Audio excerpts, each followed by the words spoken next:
This is the clash that everyone's talking about. Bill O'Reilly, Piers Morgan tearing into Jimmy Kimmel, Charlie Kirk's assassination, and the free speech fallout. Take a look at this clip. The liberal outrage is grotesque hypocrisy, but is the MAGA cheerleading an example of precisely the same thing? In a moment, we'll debate all this with my all-star panel, but first, for his insider's perspective, I'm joined by the host of No Spin News and author of the new book, Confronting Evil, Bill O'Reilly. Bill, great to have you back on Uncensored. Before we get into Kimmel, just in all your time in news, where does this Charlie Kirk assassination rank, do you think, in terms of significance? One of the top 5 stories of this year, 2025.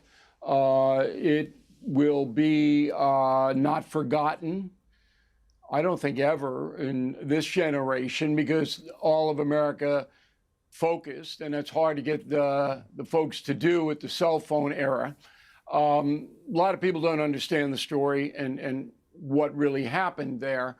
But I think Mr. Kirk's legacy is going to be a revival of the Christian conservative movement in America. I think they're going to get a lot more traction with his widow running Turning Point. So that'll probably be his legacy. You must have, like me, had a lot of threats over the years. To actually see somebody murdered like that in open air at an event simply for having opinions that the shooter didn't like, what does that make you feel? Well, it was worse than that. So my book, Confronting Evil, came out September 9th. And I woke up September 10th, my birthday, to find Putin, who's on a cover of Confronting Evil, lobbing missiles into Poland. And then a few hours later, Charlie Kirk being assassinated in Utah. And I've been doing, obviously, promotion for the book. One interviewer said, that was haunting. The release of your book was haunting, with the rise of evil that we're seeing the world over.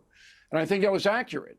So I was drawn into this maelstrom, and I have, of course, had no idea. I'm not Nostradamus here, but I did know a year ago that the rise of evil in the United States and throughout the world was starting to get very troubling, almost like the beginning of the 1930s. And that's why I decided to write the book. Now, Mr. Kirk himself died because of his political opinions. There's no question about that.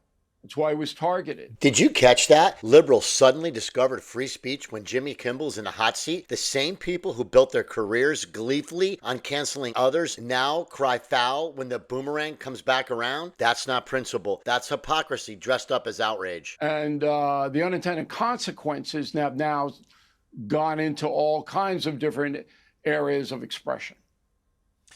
The Jimmy Kimmel saga is still ongoing. We don't quite know how it will all play out yet. My view of it, for what it's worth, is people talk a lot about free speech, and the reality about free speech is I don't think it should be criminalized or governed by government unless people actually say criminal stuff. In other words, if I say I'm plotting to kill you, Bill O'Reilly, tomorrow night at your home, that's clearly something which crosses the line and shouldn't be covered by free speech. Jimmy Kimmel is perfectly entitled to say a disgusting thing as he did about Charlie Kirk, but at the same time, he's accountable to his employers, and that's where it gets interesting. And I know that you've got insight into how this went down. What I didn't like, Bill, in the process was the FCC chair, a pro-Trump political appointee, Brendan Carr, publicly kind of threatening, almost like a mafia don, kind of threatening we can do it the easy way or the hard way, because that looks like government interference in a private company like ABC, Disney, making a decision based on perhaps other commercial imperatives.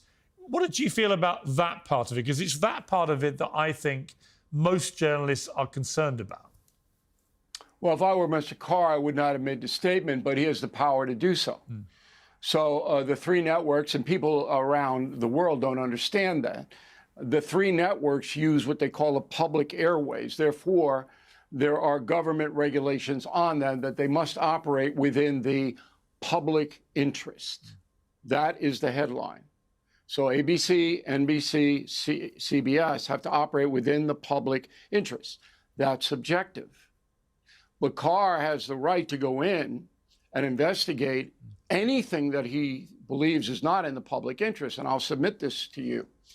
There's almost a total blackout in the United States for non-liberal voices on the network news. Did you know that, Piers? Yeah, no, it's obvious. Yeah. It's been in place ever since Donald Trump got into the political arena. I'm the best-selling nonfiction author in the world. As you know, anybody putting me on TV gets higher ratings. People want to, what that crazy O'Reilly is going to say today. I can't get booked on the Today Show or Good Morning America or any of the late night shows. Why? Because I'm not a liberal. Jimmy Kimmel didn't book one liberal in 3 years. Yeah, it's crazy. O'Reilly nails it. Kirk's assassination isn't just a tragedy. It's political fuel. His widow is taken over. Turning Point means his movement won't just survive, it will grow. And yet, notice the media spins it. Conservatives bad. Conservatives to blame. They never miss a chance to twist the story. So the FCC, and there's no denying that the Trump administration despises people who it deems have treated Donald Trump unfairly. There's no denying that. But the FCC says, hold it. Is this in the public interest? Where you have the three networks blacking out, excluding every voice that isn't non-liberal, that isn't a liberal voice. You can't plug a movie, a book, a recording. You can't have a dialogue. Now, I used to be on Kimmel and Letterman and Leno all the time. Because the ratings were so good, and The View all the time. But that changed, and the corporations, they were fine with it. Disney led the league in it. So you're telling me that that's not an attack on freedom of speech?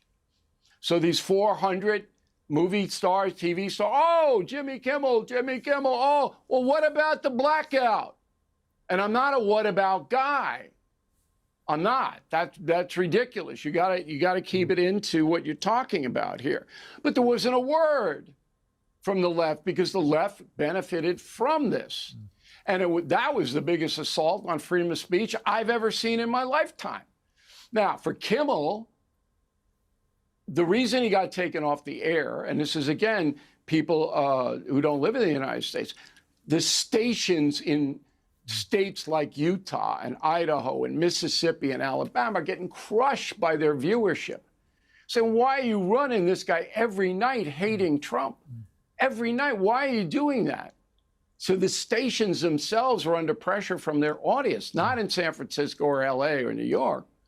And that's why that happened. And then Kimmel hit the turning point. Now, I always got along well with Jim. And I, to this day, don't know why he said what he said in the wake of the Kirk assassination. That's just absurd. And he's smarter than that. So something about this says to me that Kimmel wanted this to happen. Maybe I'm wrong on that, but he's got 10 writers and producers. Nobody flagged him to this. Here's the bottom line. Jimmy Kimmel's comments were reckless, but the reaction exposed something far bigger. The people screaming the First Amendment now are the same ones who laughed when Trump, Roseanne, or Tucker Carlson were shown the door. Free speech doesn't work on a sliding scale. Either you defend it for everyone or you don't believe in it at all. If you agree, smash that like button and subscribe for more. And drop a comment. Do you think Kimmel deserved to be pulled, or was this straight up government censorship?